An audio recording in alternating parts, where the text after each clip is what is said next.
Certainly not the news the community of Canadian was hoping to hear. So many had wanted Thomas to return to them alive.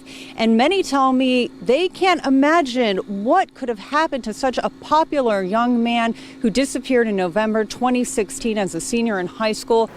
The debate in Amarillo continues to rage between an innocent life ended too soon and an issue of public safety. I am completely empty-handed. I was told those documents don't exist. So you're saying the solution to getting more rain here is everyone should go out and wash their car and then inevitably it'll have to rain? That's the thinking. These blocks represent the money the state gives to school districts. Now there's a perception that the lottery money adds to that pot, but school districts tell me that perception is not reality. Instead, lottery money replaces state money. It doesn't add anything extra. The Panhandle Spirit starts now. The winds whipping ripped off a sign attached to the side of an Amarillo restaurant and sent it crashing through the roof of the building. And here's a look at Tascosa Drive-In Theater. The winds ripped it to shreds. The screen, entrance, and eastern fence are all damaged because of those extreme gusts.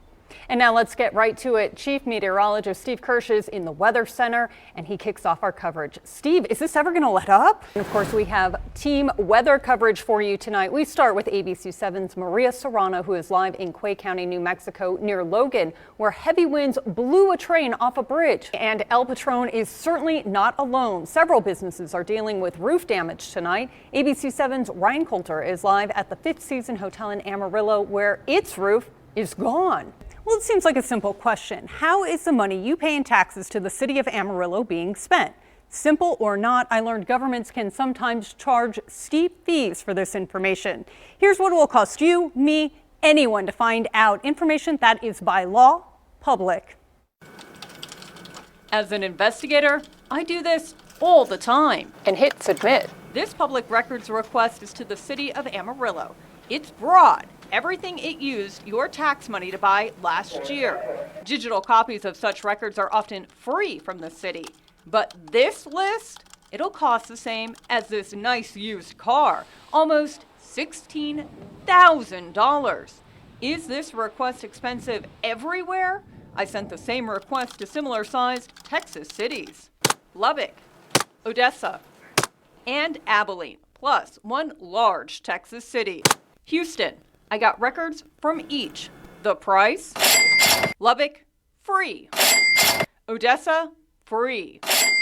Abilene, free. Houston, free. That's confusing. 4 other cities gave me the information for free. So what's up with the city of Amarillo? I went to City Hall to find out. Yard signs are a staple for most campaigns, but some signs around the Texas Panhandle are lobbying for a different cause. Love them or hate them. Yard signs clutter lawns around an election. Around the Panhandle, though, you'll soon be seeing signs that have nothing to do with an upcoming ballot. It's something that needs attention. 500 yard signs are spread around the region. Those were gone within days. Another 500 are now being distributed. I believe in the power of prayer, so I just think that the more that people see the signs and they're aware of it, they're praying. The latest batch of yard signs seeks justice for Canadian teen Thomas Brown, who disappeared in 2016. His remains were found in January. Even though his remains have been found, there's still as many questions, if not more, as there were before.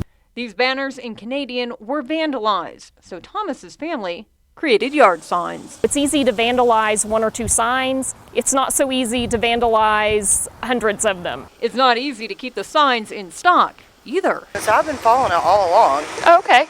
Thomas's mom put up signs in Amarillo. She was stopped by Melissa Doyle to find out where she could get one. I'll just give you one. I'm fine with that. Thank you. Yeah, there's your steak, Well, and there's so a sign. much. Yeah, you're We'll be up welcome. in my house this afternoon. We all pray for you guys. Yes, thank you so much. We appreciate it. I think everybody should know about it. It's a pretty tragic thing that happened, and no answers, and it's been almost 3 years now. The signs are concentrated in the Texas Panhandle, but some can be found much farther. They've gone out into Oklahoma, and I know one went as far away as Minnesota, maybe one to Illinois. A few signs disappeared from yards. But the family says it will replace any that vanish because the signs keep Thomas's case from going cold until answers arrive.